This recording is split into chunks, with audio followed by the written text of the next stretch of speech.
Hi, all. Welcome back, especially those who are just joining me with our lunchtime or breakfast time, depending on your time zone. Ask Me Anything with Donald Shoup, who is over there giving a masterclass in parking in the 15-minute city.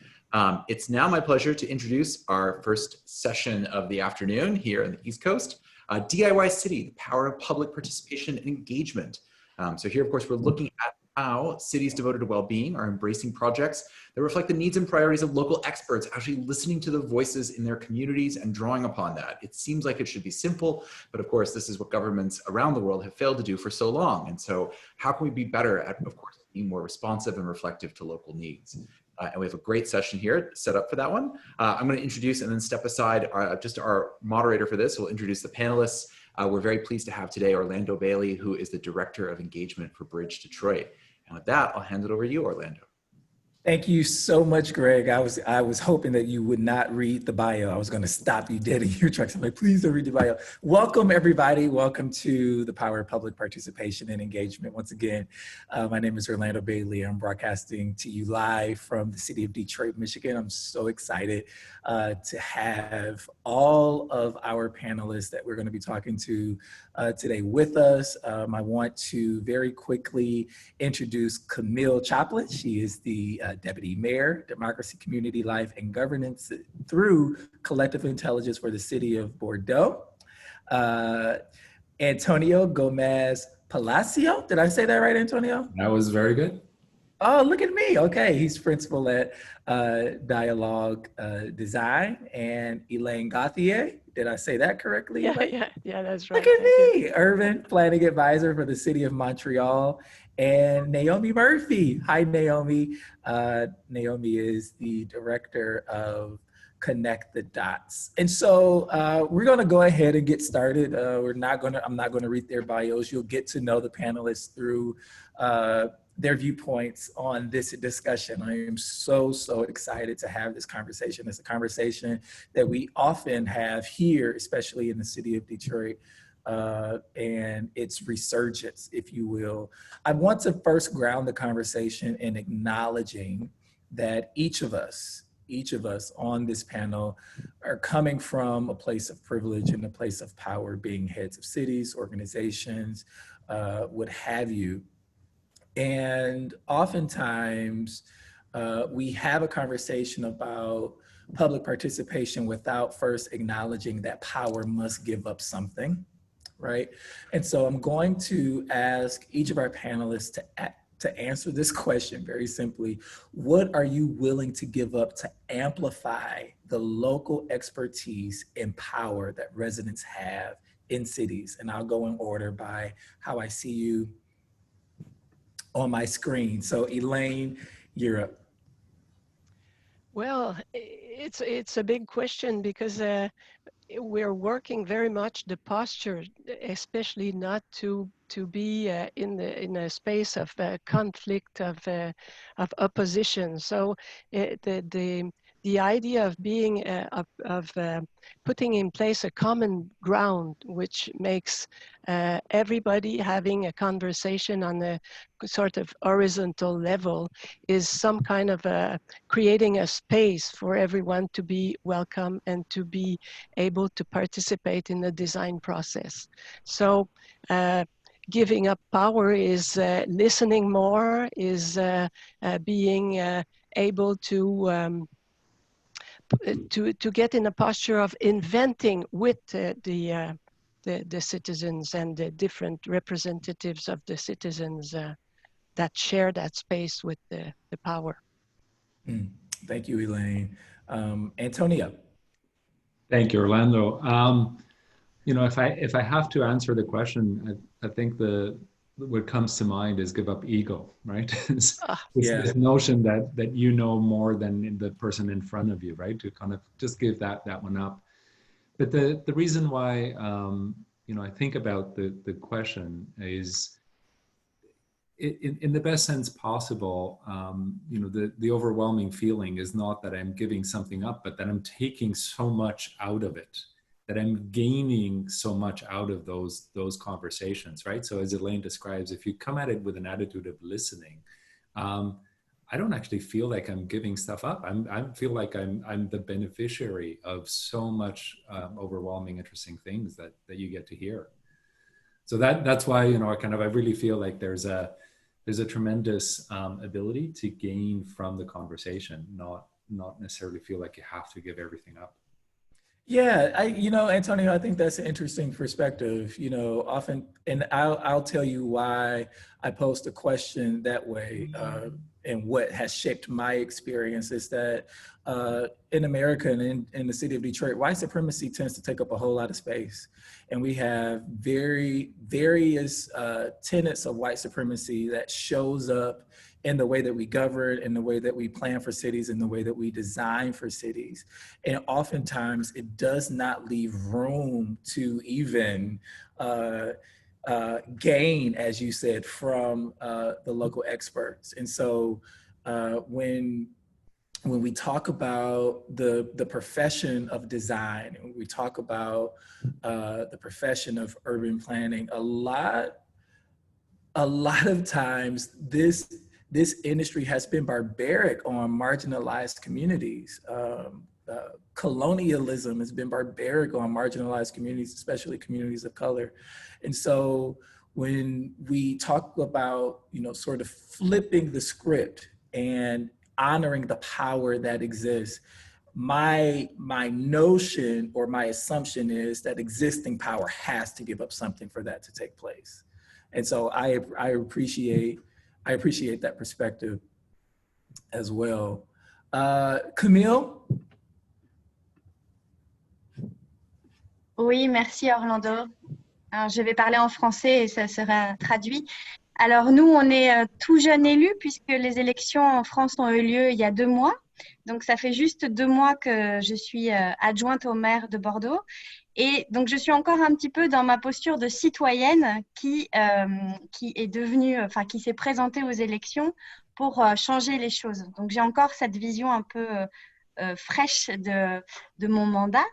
Et c'est vrai que dans notre programme, on a beaucoup mis en avant la démocratie participative et on a ce qu'on a appelé pour le moment les assises du pouvoir partagé, où notre idée, c'est qu'en tout début de mandat, on va faire avec les gens. Donc, on va réfléchir avec les gens.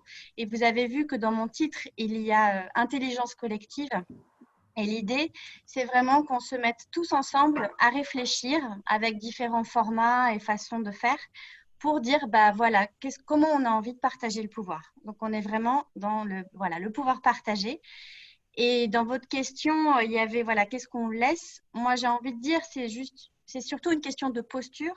C'est comment nous, on se place en tant que politique, puisque bah, maintenant, j'en suis une, mais j'ai encore le sentiment d'être une citoyenne comme les autres finalement, mais comment on se met tous ensemble et on réfléchit ensemble avec cette intelligence collective qui, selon moi et selon nous, on le partage tous dans notre équipe, on est plus intelligent quand on se met ensemble.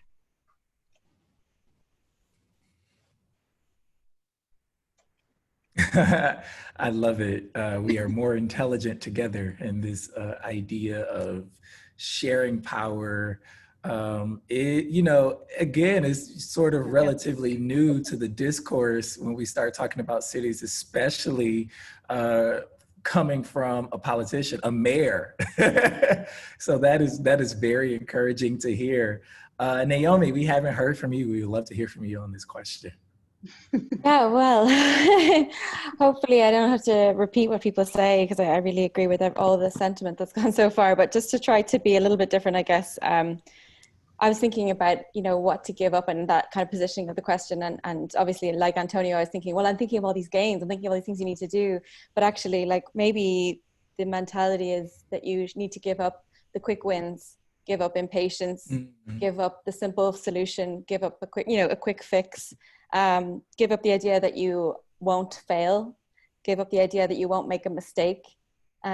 Because you're going to make all of the mistakes all of the time. So I think that's really important as well, like that you're not an infallible force, and to give up. And I suppose it's like that framing again, if you actually really fundamentally believe in the collective and equity and equality, then it's a no-brainer. There's nothing to give up. So yeah, I think that's probably what. Yeah. what everyone said. Yeah, I know. I appreciate that. Thank you so much. Antonio, I want to come back to you and let's talk about this idea of the expert.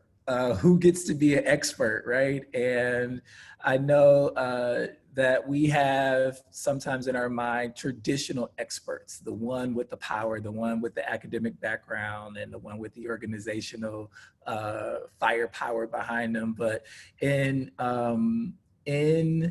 the description of this panel, we call our experts residents. And so how are you building the capacity of your organization to be able to receive from experts?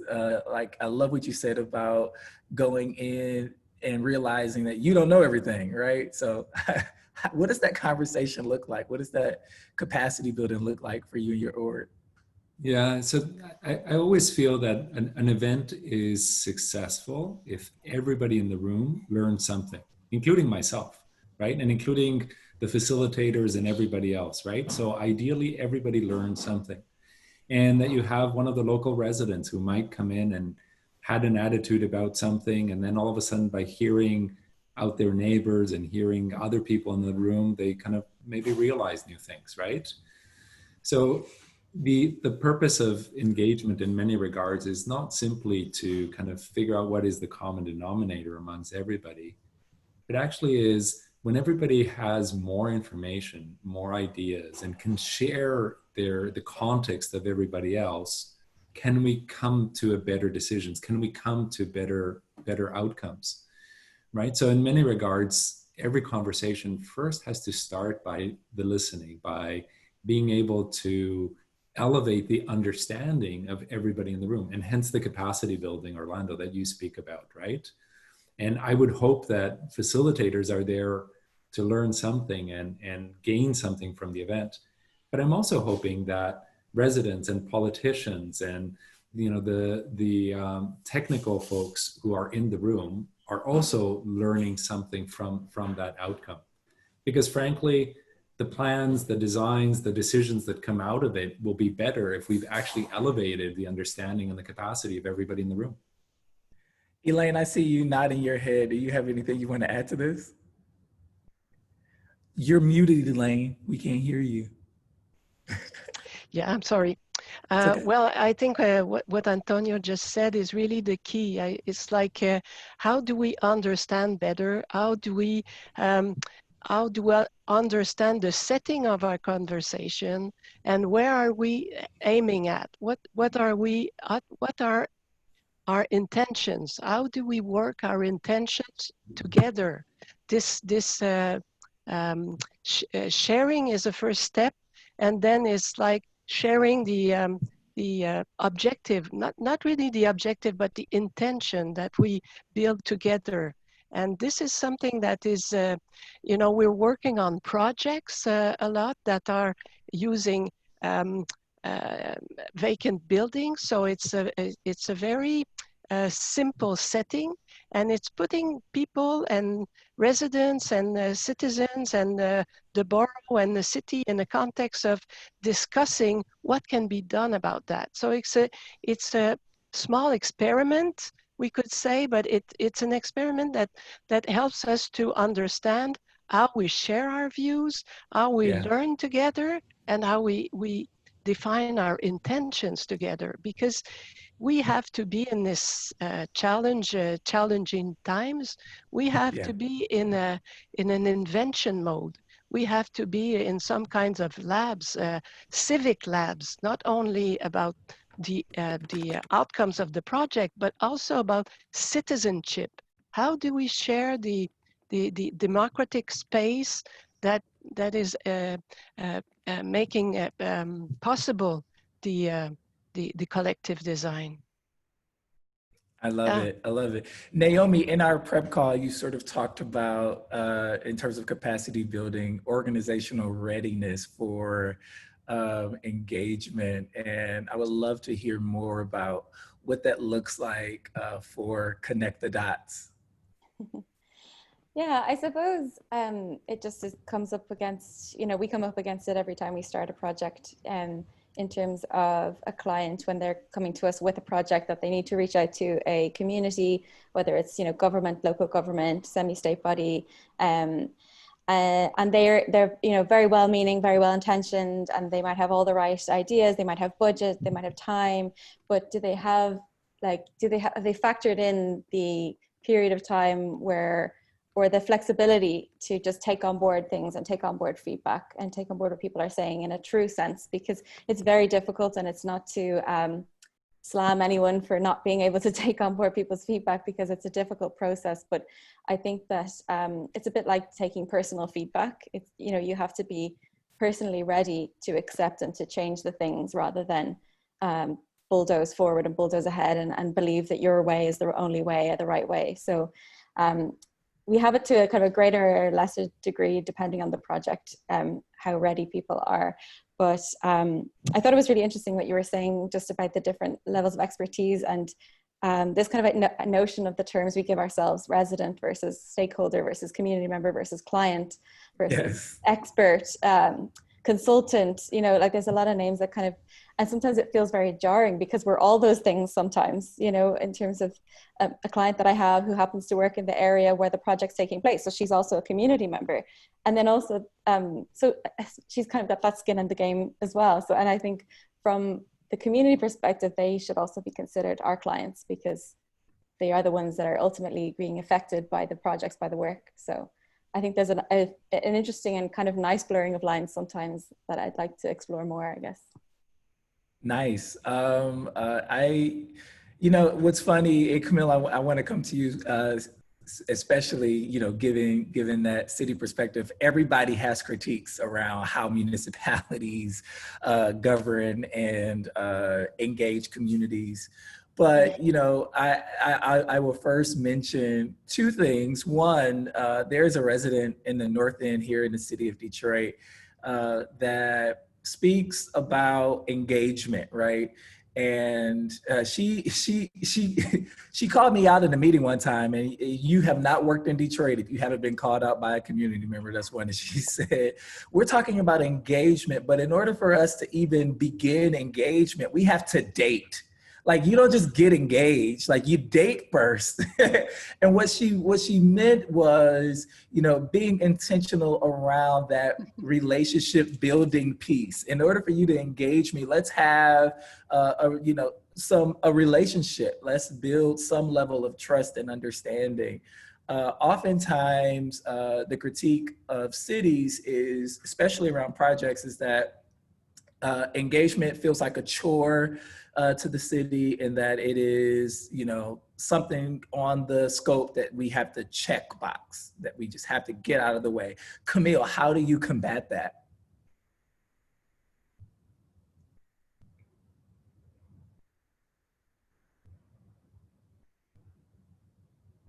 Me? Yeah, Camille. Yeah. Justement, ça fait partie des choses. En français, on a cette expression, c'est toujours les mêmes. Et on a tendance à revoir toujours les mêmes personnes dans les assemblées citoyennes, les conseils de quartier, les gens qui s'engagent.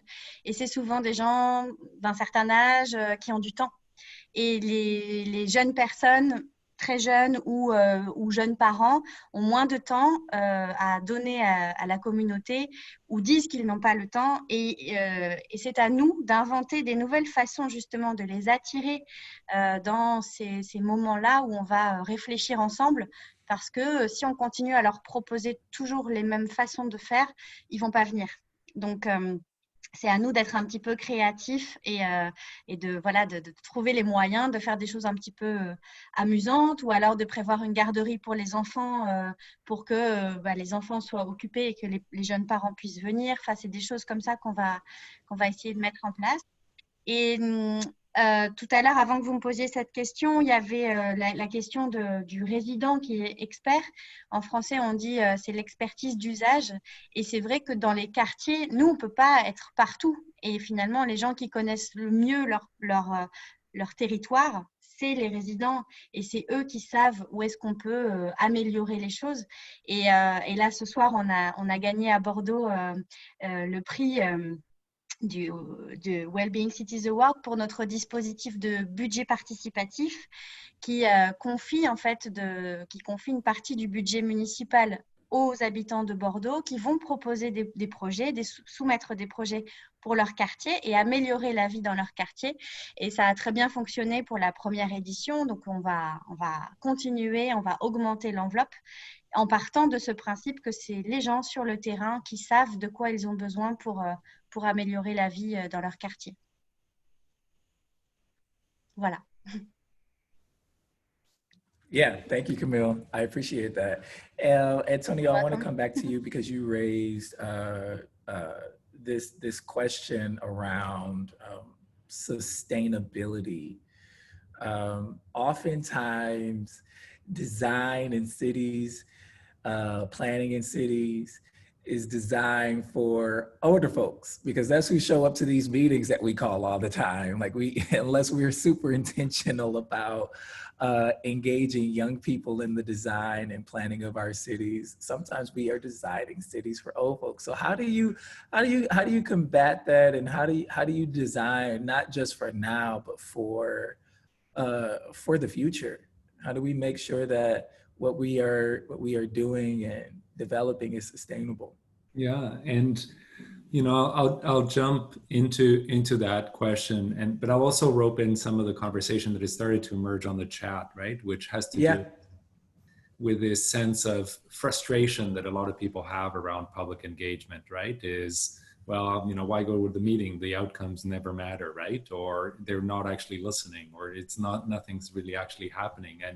And Orlando, you point the finger at this disconnect between, you know, who we're actually engaging with and what we're trying to do with all of that.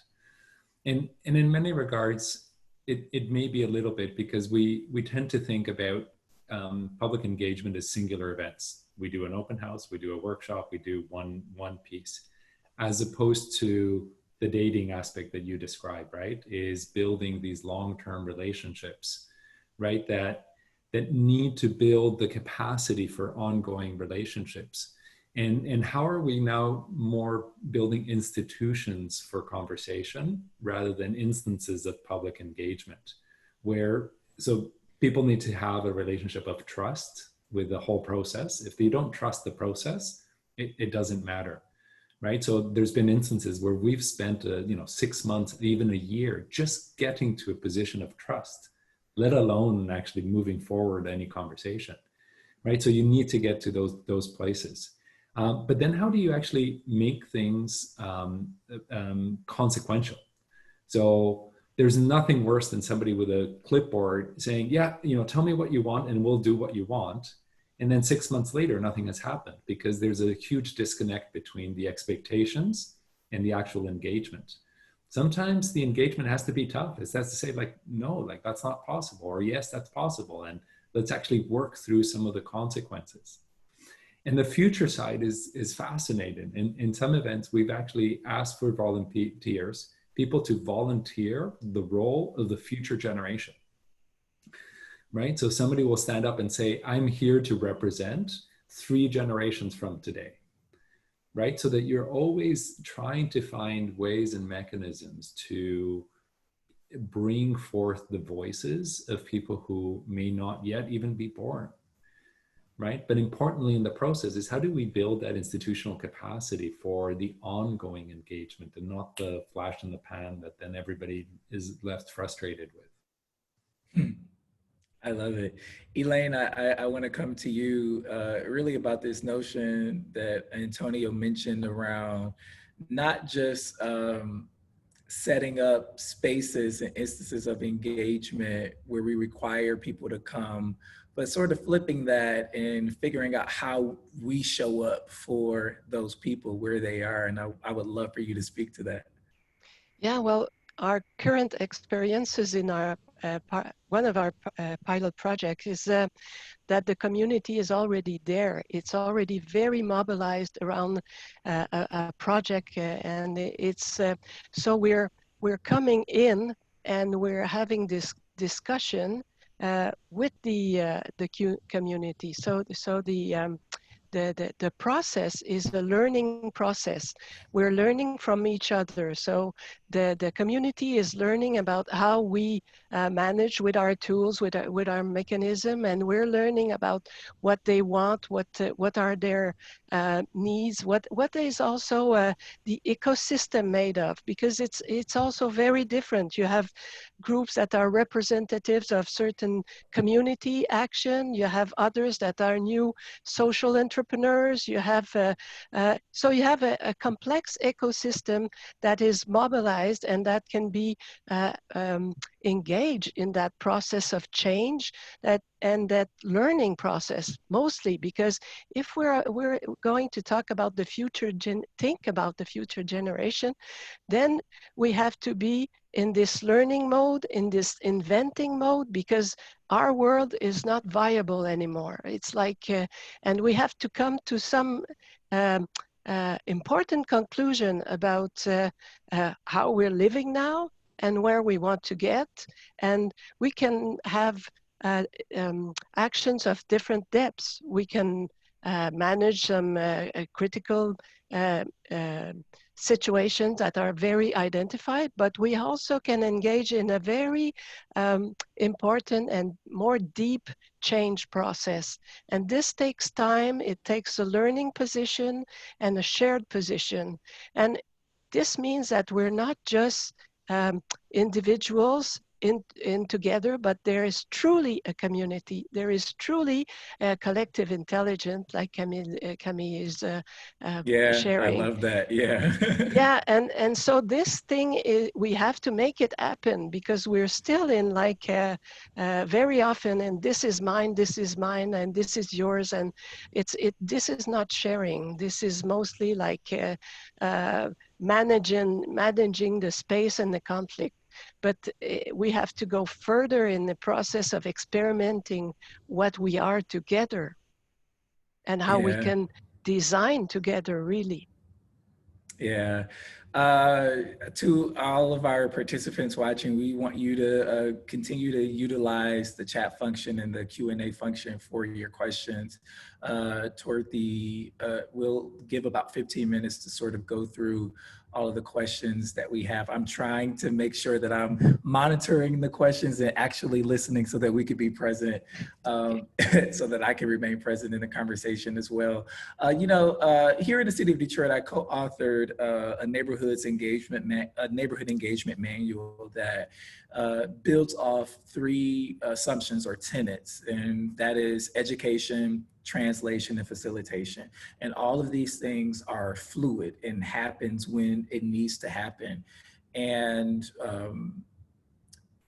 open to the point whereas the technical expert is open to being educated, right? That we are making sure that we use a language that isn't offensive and jargony, that we have instances and occurrences that are well facilitated, right? Because that needs to happen if we are going to remain productive. Naomi, I want to come to you because we had this discussion yesterday about how we sometimes plan instances around avoiding tension and avoiding conflict and pushback. And if you are in a city like Detroit that is, that has a significant amount of trauma when it comes to municipal government, you can't plan your way out of that. So how do you embrace it? How do you honor it? And how do you promote a culture of transparency where you acknowledge that conflict, you acknowledge that trauma, but you also have a scope that you got to stick to? Yeah, no problem. I'll solve that. Yeah, no, I think it's the day-to-day struggle, isn't it? Just balancing these 2 opposing forces: the fear of conflict, the fear of the messy, nitty-gritty, ugly truth of consultation, and then also having a budget and having a timeline and having people depending on you to deliver a project. And I think that what we definitely keep circling around is definitely the old school ways of communication, which is very top down, quite patriarchal. It was like the community would file in and complain, and they look for a solution rather than this kind of collective, collaborative, transparent vulnerable process where we have to be honest with each other and be adult about it all and explain where our responsibilities lie and theirs do. And I think that's the resiliency piece. It always seems to come back to that in terms of resiliency for the member of staff or the contractor or whoever it is that's going out to speak to people, and being told constantly, you might come against some very difficult conversation that's beyond your scope, your remit, your experience. And when that happens, it's not a failure and it's not something to be afraid of. And I think that's what we could all do with heaps of training on that, because it's not like any of us, I'd say, are experts in that. You know, if you're going to be shouted at in the middle of an event for some reason, that's not really your problem, but at the same time, it shouldn't put you off ever going back into the room. So I think there is no hard and fast way. I think it is going straight back to what you mentioned about the neighborhood engagement manual, that I just couldn't agree more with, in terms of just that iterative process that touches on leveling with each other in a safe space. And I think someone brought up actually in the chat, which I might just jump in and sure, respond to, around the loudest voices, which relates to this. So the loudest voices could be the most contentious voices, for example, but they might be in a minority. But they're still so terrifying and so amplified that we kind of succumb or kind of are persuaded to change everything for those people. So I suppose what we've definitely come across, and I don't know what the rest of the panel think about this, but certainly very, very well facilitated discussions. So trained facilitation. And that's something I'm really interested in understanding. How do we continue to build up the movement of facilitation as a highly skilled labor? It's, you know, mediation, facilitation, it's so crucial to all of this that we're speaking about. Really well designed material, really well and clear designed information, and then the opportunity to vent. So we used to go in like all guns blazing, happy clappy, like, hey, peace and love, let's talk about, you know, this new street. And you get met with like a stony like silence of like, do you not know what we're dealing with, you know? So I think that it's really important to allow for the negativity to just come out like projectile, just let it all get laid out on the table. So there's a release and a moment of, okay, we're allowed to say what we want to say, because there's a balance between over design as well sometimes, where people just feel like, can you just let me say what I want to say? Camille, how does your administration and how do you make room for conflict, especially when you have a specified scope, but you know, sometimes people don't even need to leave their front porches to have issues and problems. Like, you know, we're talking about complete streets and green infrastructure, and they don't want to hear about that. They want, you know, their city services on time, and you know, they don't care about, you know, how do you embrace that tension and conflict into productivity? C'est compliqué de vous répondre parce qu'encore une fois, ça fait que 2 mois que je suis là. Et donc, j'ai pas encore vraiment vu. Là, c'est vrai qu'il y a parfois des annonces qu'on a pu faire à la rentrée qui ne plaisent pas à tout le monde. Nous, c'est vrai qu'on est une mairie écologiste et après 75 ans de pouvoir plus traditionnel. Donc, il y a certainement des décisions qui ne vont pas plaire aux gens. Mais nous, on croit à nos idées et on pense qu'il faut vraiment changer les choses. Donc, on sait qu'il y a forcément des moments où ça va pas se passer facilement, mais on va essayer de faire de la pédagogie et puis de y aller, voilà, d'expliquer le plus possible aux gens pourquoi on fait les choses et pourquoi c'est important de les faire.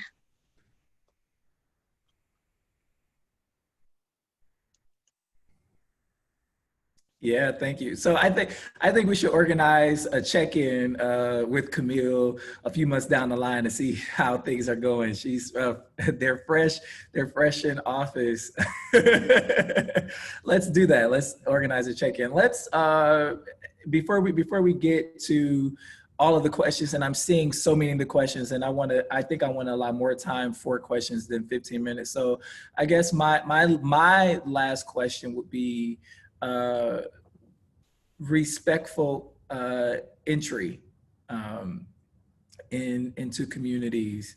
I think oftentimes success sometimes is hinged upon how we enter, Elaine. And it's something that we've been grappling with in the city of Detroit, because Detroit has been put on a world stage. We're a UNESCO City of Design, and emerging from bankruptcy, one of the largest municipal bankruptcies in America. And now there's this appetite for Detroit. There's this appetite for Detroit culture and revitalization, and everyone wanting to be a part of it. But there's been some pushback around how folks have entered. In your experience, what does respectful entry into communities look like? You mean when we get in touch with the community? Well, this is really an interesting question, because first I would just want to have a comment on the cultural setting. You know, the different countries have really different cultural backgrounds and cultural ways of being in contact with each other, of handling conflict, and so this is something very important. And I've seen it recently in France, in Spain, in United States. The way to understand the context is very different. Yes. So yeah, so there is a lot to learn at what is happening from one place to the other, but the settings are the fact that our processes have to be really anchored in our own neighborhoods is really important.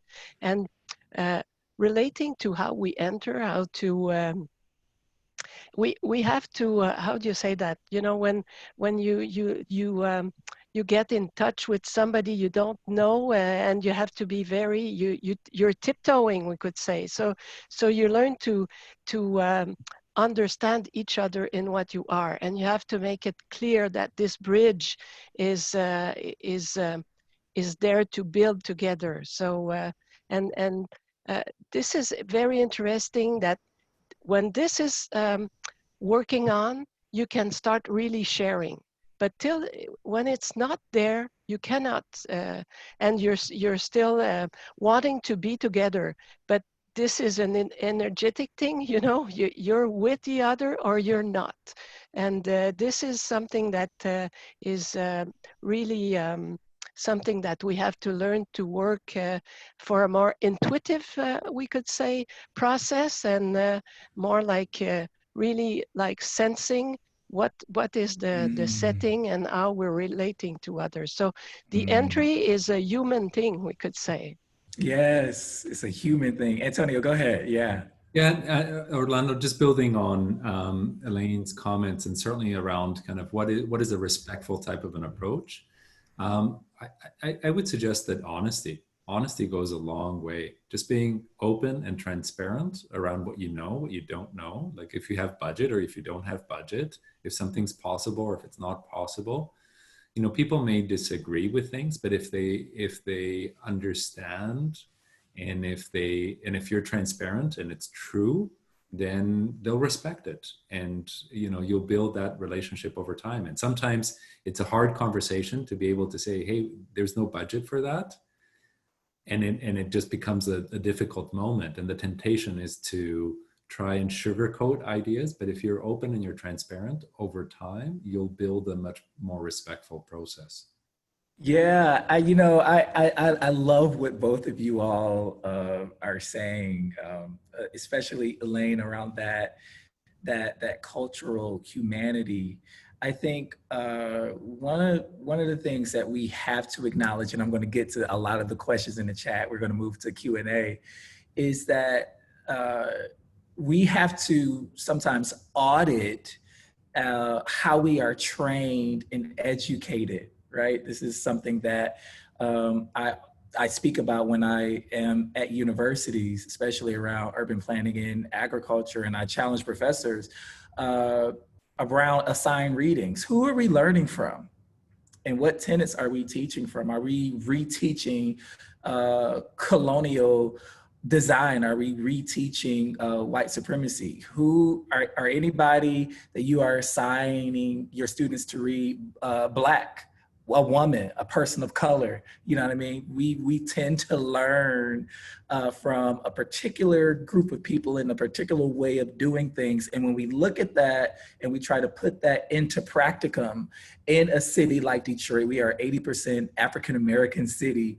It doesn't work. It sort of blows up. And so that understanding that cultural humanity that different groups have, and figuring out various and different ways of approaching this engagement and entering into these communities of the utmost importance. And so Antonio and Elaine, thank you so much for lifting for lifting that up. Yeah, go ahead, Naomi. Yeah. Just before we jump into the other questions, I just wanted to say on that point just how I think a crucial part of a process for starting those conversations is asking questions. And I suppose like that's something that people maybe are afraid to do, but that's a core part of our process definitely, is a lot of surveys, a lot of questions, a lot of challenging all of your assumptions. So if you're going out to this group that you don't know, that you know nothing about, but you have assumptions about what they think or feel, you can test those things, and it's very, very valid to test them before you even know what you're doing yourself.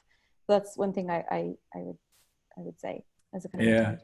Yeah, thank you. All right, so Q&A time. The discussion has been rich, and I think some of the questions in the chat and in the Q&A box are rich as well. So this question comes from Nicole Marwick. Considering many of your roles, I'm wondering if anyone can speak to successes and failures getting civil servants and politicians, some of whom subscribe to that old school expert culture, on board to try and ensure the implementation of material developed through engagement. Anybody want to take that question on? I can talk about it if you want. Yeah, go for it. Yeah. I suppose, so it's getting the public sector on board with this process really is the question, isn't it? Just to yeah, it really is. Yeah. In some cities, it's harder than others. It's harder. It's hard. Yeah, and like we say, like about the stakeholders, work with where they're at, work with what they're used to, work with what they're familiar with, don't be, work with people where they are at. And I suppose that's the same goes for the clients that you work with, or the public, sector that you work with, work with the tools and the resources and the openness that they have in that moment in time. So there's no point in saying, okay, I have this perfect process for you and you have to do all these things and this is the best practice way of doing it, if they're only at kind of stage one or ground zero of coming around to the idea of listening authentically and implementing things from the community. So I'd say, I mean, one thing that we come up against all the time is just trying to find as many case studies from around the world to constantly back up and this panel is a great example to be able to refer back to this international movement, so that I'm not alone in Dublin, Ireland, or whatever, Philly on the other side, kind of talking to people saying, well, this is just my great idea. It's actually just a lot of people's idea, and it came from a history of things that went before. So I think just to kind of have a more solidified movement would be amazing, and a more solidified sector of public consultation would be amazing. And every country has it a little bit differently, some a bit more advanced than others. But I think that helps to be able to show it's happening in other places, and so you're safe to do this. You should do this. It's an important thing to do, and the benefits of it, the long-term benefits. That's something as well we're trying to measure, which is very difficult. But the impacts of all of our projects related to the consultation piece itself, but also even the SDGs. So in terms of sustainability and climate change, a lot of the projects we do are centered around that because it's the next crucial topic, I suppose. So. I hope that kind of answered it. I'm not sure. yeah, they'll let us know. Antonio, you want to jump in? I saw that you unmuted. Oh no, certainly, and I think for many people, it's way easier not to do engagement, right? Like all of a sudden, I can just get this done.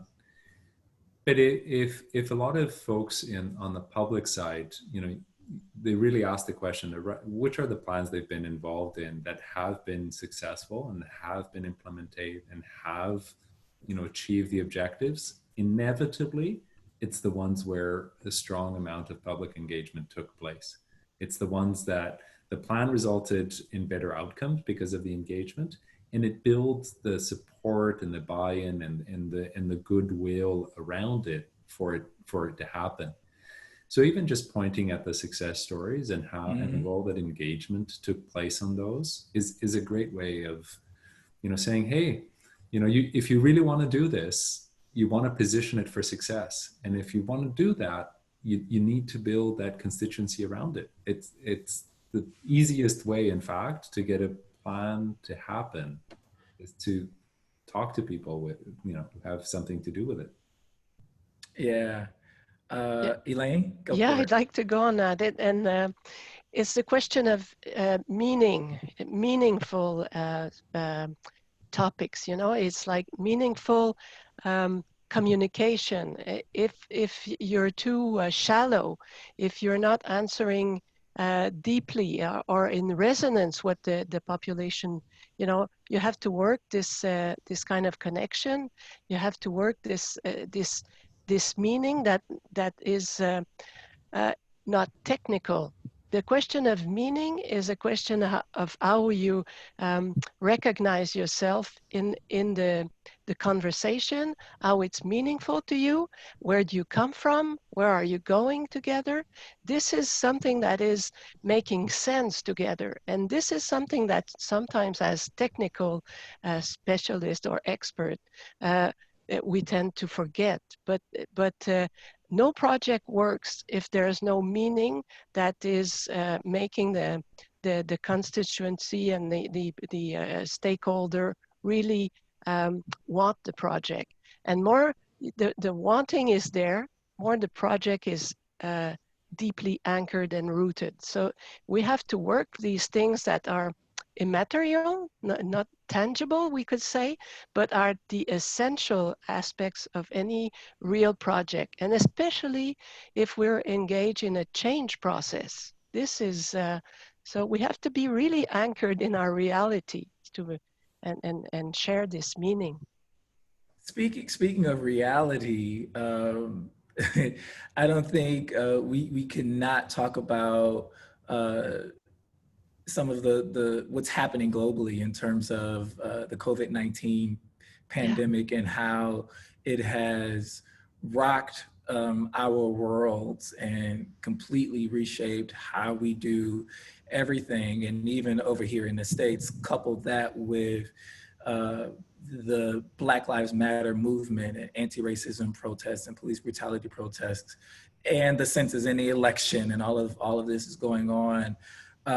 In light of the inability to gather and touch people the way that we would traditionally touch them, how has your methods of public engagement, providing space for residents to express their power shifted? I would really love to hear from Camille on this. If you've gotten started and have some insight on that already, Camille. I know you're 2 months in.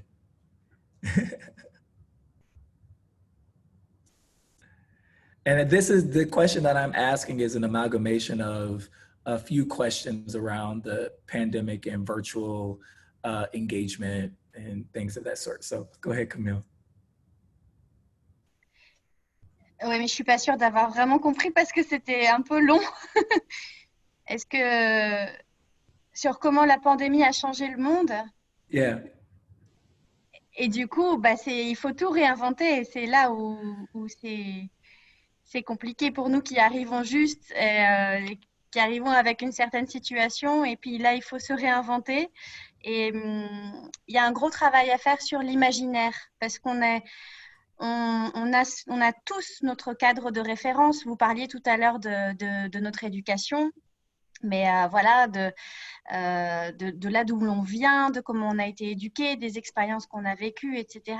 Et on a chacun notre cadre. Et c'est important, je crois, pour une ville en tout cas, de construire une sorte d'imaginaire collectif de comment on peut se projeter dans la ville de demain, mais encore une fois, en réfléchissant ensemble, parce qu'on va tous avoir des façons très différentes de les voir. Il y en a qui vont dire on aura tous des masques en permanence parce que l'air sera trop pollué.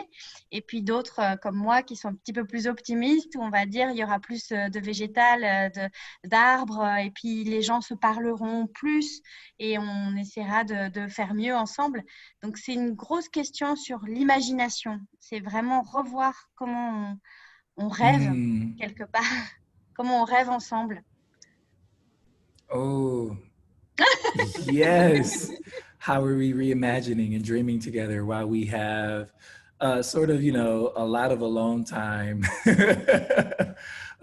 How are we taking up, space virtually? So Naomi, COVID and engagement, how are y'all making it work?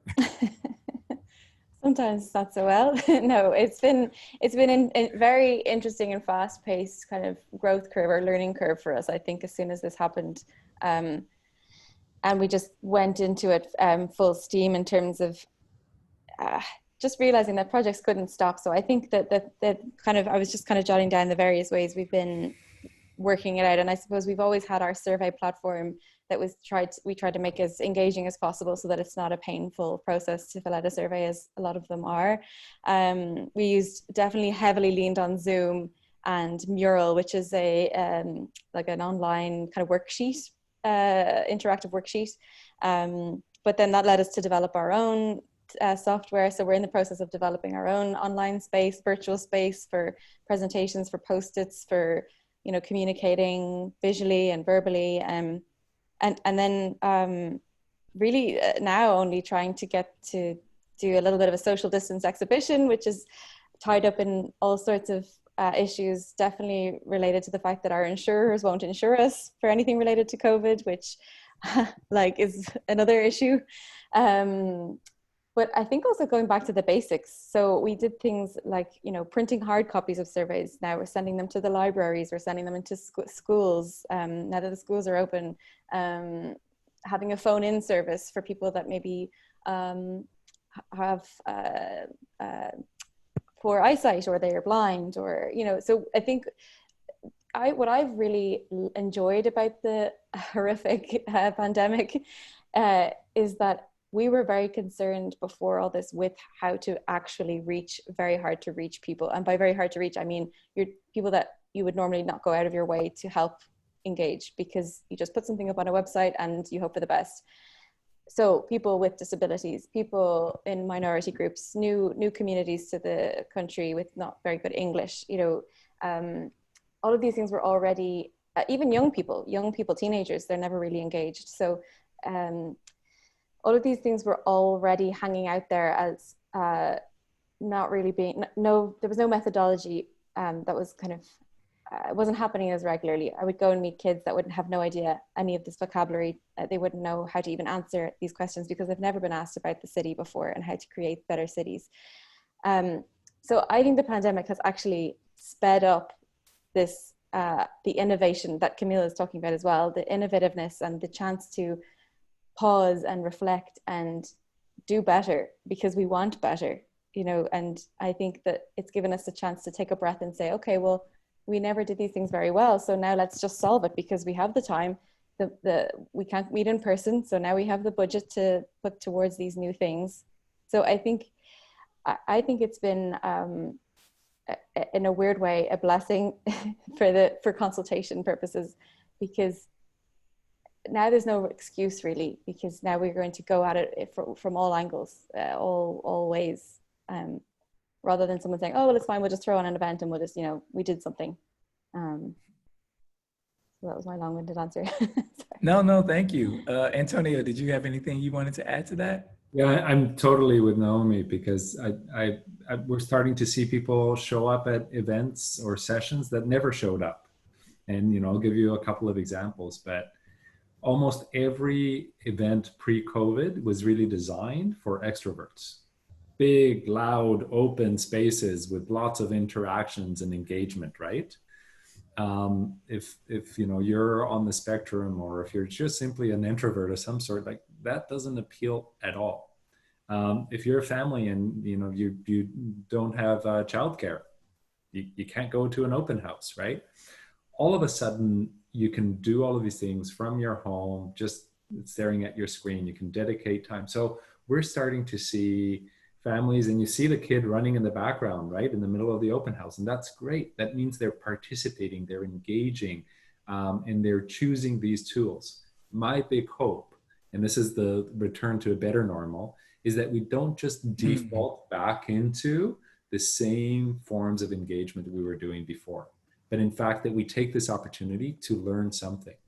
And you asked the question in the context not just of COVID, but in the context of conversations around equity. And that's a really important one, because I think we're also learning some important lessons, and the finger is being pointed at important conversations that we can't just go back again.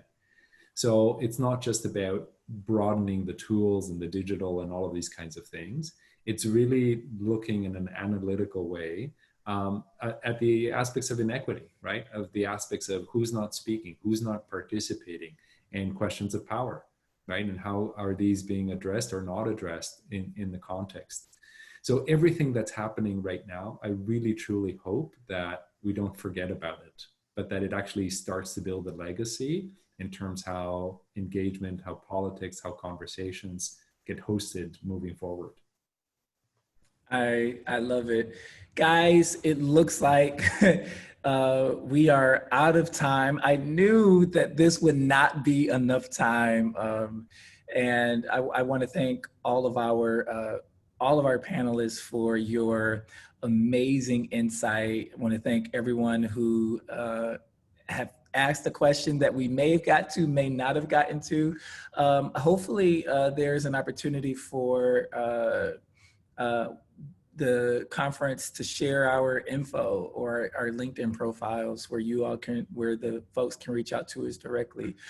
This question of the power of public participation in engagement, it definitely is powerful. And thank you all so much for being vulnerable in this discussion. I think that we have to continue to have these conversations and name things within this new discourse that we haven't named before. And one of them being honoring the expertise and power that already exists. As technical experts, we don't have the power to empower anybody, but we do have space and opportunity to give up and amplify new sources of power that, you know, we haven't amplified before. Thank you for being open to naming that the traditional space of urban planning and engagement have been, and architecture and design, have been tenets of colonialism and white supremacy and racism against marginalized communities. And unlearning that, being open to unlearning that and naming that, and restoring power to indigenous and marginalized communities is of the utmost importance. Thank you all for acknowledging that we have an equity gap that we need to achieve and that we need to solve for, and for asking and answering those tough questions. Thank you for acknowledging that COVID has presented some opportunities and some challenges that we are able to sort of work through and overcome while we are in this time. Thank you for acknowledging that we don't want to go back to business as usual, but a better normal, as Antonio put it. You all have been amazing. We appreciate you. Thank you to all of the attendees, and thank you to New Cities for this opportunity. This conversation was amazing. Thank you. Thank you so much, Orlando. Thank you, Orlando. Thank you. Yeah. Thank you. Thank you Well, very much. Great moderator. Thank you so much. Orlando, and thank you all so much for this, for an amazing session. I would say it's a shame we all can't be physically present for this, but one aspect of this is we can at least see all of the great conversations and comments from our audience. I can tell how much they enjoyed this. So I want to thank you all again. So before we go to the break here, we're going to take a quick 15-minute break, and then we're going to return at 2:30. As if you've been joining us all day, you know that we are here in Montreal, both physically, in my case, in spirit, most of us.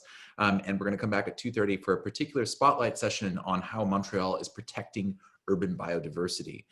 We hear, of course, a lot about species loss, but we think of that as a phenomenon of the natural world. So we're going to have a whole discussion here about protecting urban biodiversity as well. So that will start at 2:30 sharp Eastern Time, 11:30 a.m. Pacific, and we can't wait to see you back. Take care.